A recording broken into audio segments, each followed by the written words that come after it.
তৃণমূল বিধায়ক অভিযোগ অস্বীকার করছেন, কিন্তু কেন্দ্রীয় শিক্ষা প্রতিমন্ত্রী সুকান্ত মজুমদার তার বক্তব্য, প্রয়োজনে বিধায়ককে ডেকে জিজ্ঞাসাবাদ করা উচিত।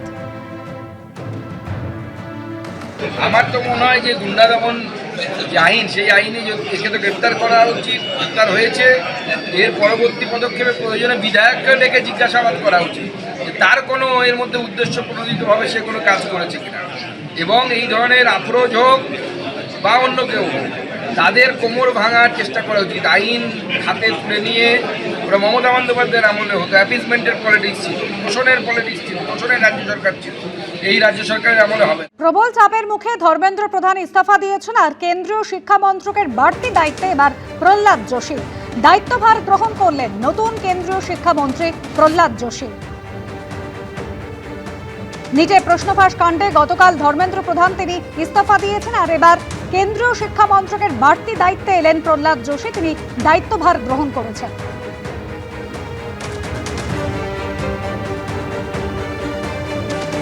नई जिम्मेदारी मेरे ऊपर विश्वास रख के दिया है, और जो प्रधानमंत्री जी ने विश्वास रख के इतना बड़ा जिम्मेदारी मेरे ऊपर दिया है, उसको मैं पूरा विनम्रता के साथ और पूरा जिम्मेदारी के साथ मैं निभाऊंगा। और बाकी जो चीज़ें हैं मैं एक बार चार्ज लेने के बाद मैं आपसे डिटेल में बात करूंगा। मैं प्रधानमंत्री जी को धन्यवाद। মেদিনীপুর শহরে বেআইনি নির্মাণের অভিযোগ। মেদিনীপুর শহরে ওল্ড এলআইসি মোড়ে দুটি বেআইনি নির্মাণ বুলডোজার দিয়ে গুড়িয়ে দিল পিডব্লিউডি।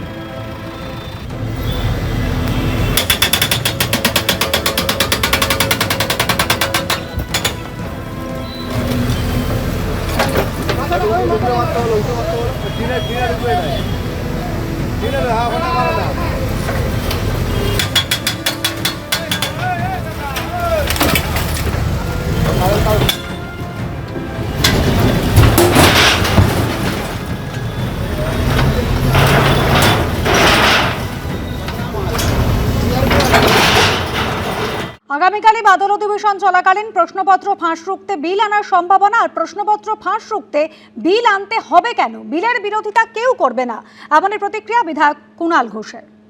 প্রশ্নপত্র ফাঁস রুখতে যদি বিল আসে এটা তো অত্যন্ত ভালো কথা, কিন্তু প্রশ্নপত্র ফাঁস রুখতে বিল আনতে হবে কেন? এটা তো একটা সিস্টেমের ব্যাপার। বিল কখন আসে? একটা আইন থাকে, তার সংশোধনী বা নতুন একটা কিছু আনছে, বিল কি বলবে? প্রশ্নপত্র ফাঁস করবেন না, করলে এই শাস্তি, সেগুলো তো এখনো আছে। প্রশ্নপত্র ফাঁস করুন এমন কি কোনোদিন ছিল দেশে? তাহলে প্রশ্নপত্র ফাঁস রুখতে বিল আসছে। আরে যারা করছে, যে চক্রগুলো বিভিন্ন জায়গায় এই ধরনের কাণ্ড কারখানা করছে, তাদের কড়া শাস্তি এবং ব্যাপারটাকে সিল করার জন্য এটা একটা ব্যবস্থা রাখা দরকার। তার জন্য বিল এনে কত কি হবে? বিল আসছে ভালো কথা, এই বিলের কেউ বিরোধিতা করতে যাবে না, বাট বিল আনতে হচ্ছে কেন? প্রবল চাপে ইস্তফা দিয়েছেন ধর্মেন্দ্র প্রধান। নিজে প্রশ্নফাঁস কাণ্ডে গতকালই কেন্দ্রীয় শিক্ষামন্ত্রী তিনি পদত্যাগ করেছেন। ধর্মেন্দ্র প্রধানের ইস্তফা এবং গতকাল ছাত্রদের তরফ থেকে যে তিনটি দাবি রাখা হয়েছিল, সেই তিনটি দাবি মেনে নিয়েছে কেন্দ্রীয় সরকার।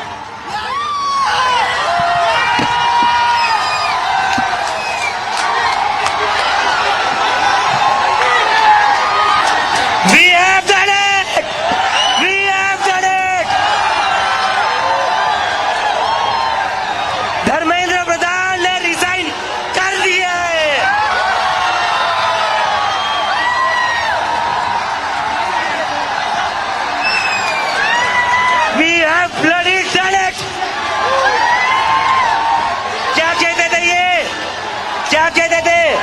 इस सरकार में इस्तीफे नहीं होते। क्या कहते थे?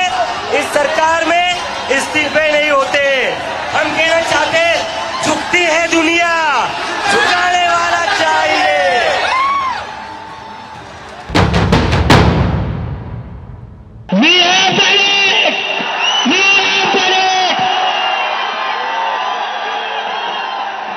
धर्मेंद्र प्रधान ने रिजाइन कर दिया है। We have bloody Senate. क्या कहते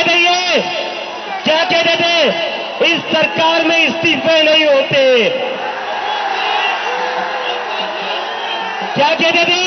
इस सरकार में इस्तीफे नहीं होते। हम कहना चाहते झुकती है दुनिया, झुकाने वाला चाहिए।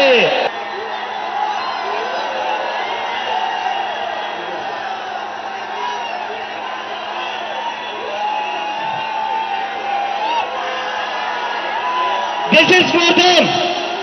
ये उन सभी बच्चों के लिए जिनकी जिंदगी धर्मेंद्र प्रधान ने ली थी। প্রবল ছাত্র বিক্ষোভের মুখে গতকাল ইস্তফা দিয়েছেন ধর্মেন্দ্র প্রধান, আর তা নিয়ে রাজ্যের মন্ত্রী দিলীপ ঘোষ কি বলছেন শোনাব।